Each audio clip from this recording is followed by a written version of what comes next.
Job schedule in time tracker. When a job is assigned to an employee, it's the employee's responsibility to perform the job and add a time log against this particular job.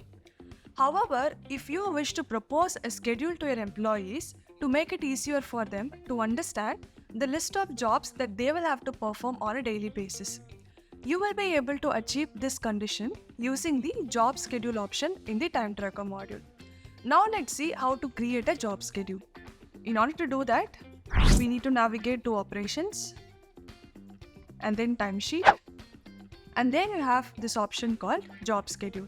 So you will see the list of users in your organization over here, and you can click on a particular username and click on a specific day that you would like to create a schedule for.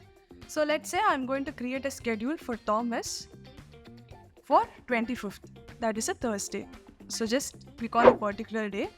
You get this information. So you can map the client name, project name, or you can even directly select the job name. And then the date. You can also mention the time. So on 25th of July, I want Thomas to perform this job between 10 a.m. to 11 a.m. So you can also mention the time. So I'm marking it as 10 a.m. to 11 a.m. So after adding the time, you can write a description if you want. You can also repeat the series. For example, if Thomas is going to work on a job called data preparation for the complete month of July, every day between 10 to 11, you can repeat the series. So you can click on repeat. You can either repeat the series on a daily basis in different intervals like 2 days once or 3 days once, or you can even keep it on a weekly or monthly basis. So let's say I'm going to repeat this schedule on a daily basis till 31st of July.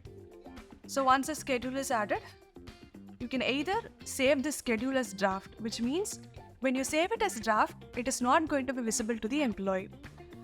So when you click on publish, the schedule will be shared with the employee, and the employee will also be notified via email. So now if you can see, the same schedule is being shared with this user. So this is about the job schedule functionality in Zoho People.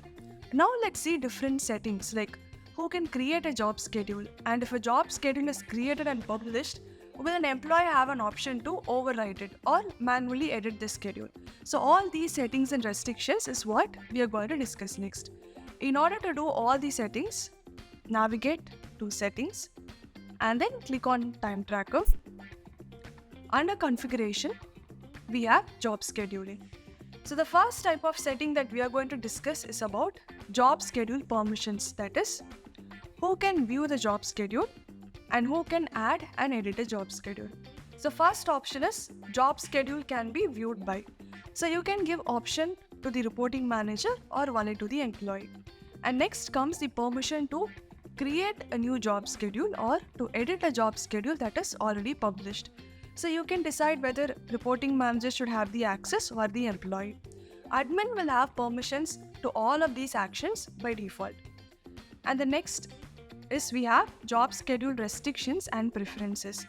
So first is about exclude repeat series part. So when you're repeating a series for a particular period of time, let's say from 1st July till 31st of July, and you don't want the schedule to be published on a weekend or a holiday. So you don't want an employee to go and see that for a weekend a particular schedule is shared. In order to exclude weekends, holidays and leave, you can enable the option. And next we have the option hide in view. Hide in view is nothing but, let me open the job schedule once again. Job schedule. So here if you can see, we created a job schedule for Thomas from 25th to 31st. However, for Saturday, the schedule is not published because I have enabled the option exclude series for weekends. So if it is a weekend, the schedule is not going to be displayed to an employee. The next option is hide. So when you click on hide, system will completely eliminate weekends or holidays from this page. So no weekends, holidays or leave will be listed in this screen. So this is a difference between excluding a series and hiding weekends, holidays or leave from the job schedule page. And at last we have the notification option. So whenever you create a job schedule and you click on publish, Do you want your employees to be notified? If yes, there are two options. Notification can be sent via email or notification can be sent via feeds. So feed notification is nothing but a notification inside of the Zoho People application. So these are all the different settings and restrictions with respect to the job schedule function in Zoho People.